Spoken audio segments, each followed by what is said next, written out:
So, may pumapasweet kasi mayroong ibon dito. Dito sila, nagpugad sa mga plants dito sa bahay. Dalawa. Yung isa, nahulog yung mga babies nila kasi mababaw yung ginawa nilang nest. So, sayang, meron naman dito malalim. Ayun. Ayun yung pugad, oh. Ayan. Ayan. So, siya? Maganda siyang ibon. Ayun siya, oh. Teka lang. Ayun, lumipad. Ayun. Ayun, oh. Ayan, yan. Diba? Ang ganda. So, siya yun. Yung namugad. Ganda niya, oh. Isusum pa ba? Hindi na. So, ayan. Actually, hindi siya masyadong takot sa tao. Kasi yung ibang ipon, takot sila sa tao. Ayun. Punta na siya sa nest niya. At syempre, magbibigay na siya ng food. Ayan. Diba? Cute. Asa na ba? Ayun. Naka-zoom in kasi tayo. Anyway. So, bago tayo mag-update, chismis muna mga bee. Ayan. So, ayun. Nanonood kasi ako ng live. Tapos, ng live ng succulent. Tapos, mura na yung mga ngayon. Tsaka nagtitingin ako ng mga succulent ngayon. Ang mura na ng mga bigay nila. Oo, si Crispate Beauty nasa 100 plus na lang. Dati 250 kaliit-liit. Ngayon, makakabili ka na ng Crispate Beauty nasa 100 plus. 150, 130, 160. Meron pa nga double twin head 150. Samantalang dati 250, napakaliit pa. 3 inch lang na pot. So, ayun. Tapos, ang ingay ng may ingay na aso at may ingay ng ibon. Pasensya na po sa kaingay. Hindi natin mapipigilan talaga yan. So, ayun, meron pa ako nabilan ng cactus dati. Nag-review lang ako ng live niya. Tapos, tinanong ko yung price ng cactus na nagustuhan ko. Tapos, ang sabi ni seller, kunwari sa live niya, ang sabi niya is 150. Tapos yung tinanong ko, naging 300 na, dumoble na yung price. So, sabi ko, ay ma'am, nag-asa ko ng price kasi para, sinabi ko na nag-asa ko ng price kung magkano. Pero, pinanood ko kako yung live mo. Sabi mo kako mo sa live mo, itong cactus na to is 150 lang. Tapos nung sabi, ay, ganun po ba? Nakalimutan ko. Syempre, reason na lang nila yun. Pero syempre, ano bang malay nila kung nanood ka ng live or hindi, diba? So, mag-ingat kayo sa mga seller na ganun. Actually, mas mura yung mga tinda nila through live kaysa dun sa post sale nila. Pag kasi sa post sale, mas may dagdag na yung presyo, diba? Kapag sa live, mas mura. So, nagsisale pa nga yan sa live minsan 3, 2, ganito, 3 for 100, 3 for 200, yung mga cactus na malalaki, ganun.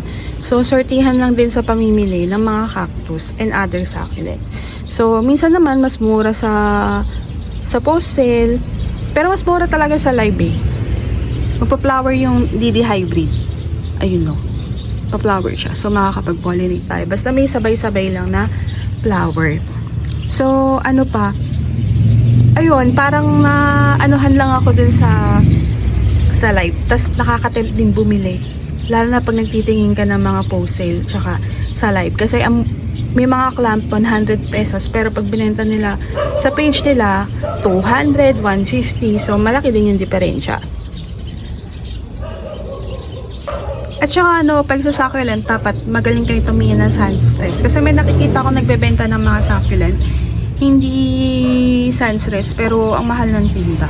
Kaya kung halimbawa, bago-bago ka lang sa succulent, tapos bibili ka, magugolo ka niya seller. So, dapat, ang titingnan sa succulent, sun stress, tapos maparina, tapos tanong nyo kung ano yung nahulog sa ulo ko. Ayan, tinaihan ako ng ibon. Kaloka.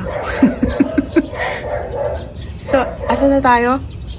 So, yun. Dapat marunong kayong magtingin ng succulent sa mga newbie, sa mga succeeds. Kasi, dapat ang makita nyo doon, yung sun stress, maparina. Tapos, tanong nyo kung paano niya ba yun binuhay sa loob ba ng greenhouse or outside grown. Mas maganda kasi outside grown pag lalo na kung dito ka sa lowland kasi hindi ka mahihirapang mag ano sa kanila, tawag dito, mag-acclimate.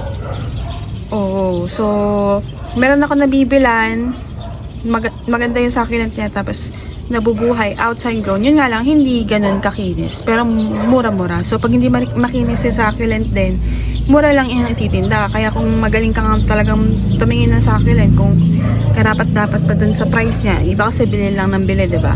Para lang nagandahan, bili ng bili, ganun. So dapat alamin nyo kung paanong mamili ng mga succulent. So ayun, nabash pa nga ako dyan yung kinompare yung succulent ko dati dun sa pinapanood niya, ba't daw si ganun.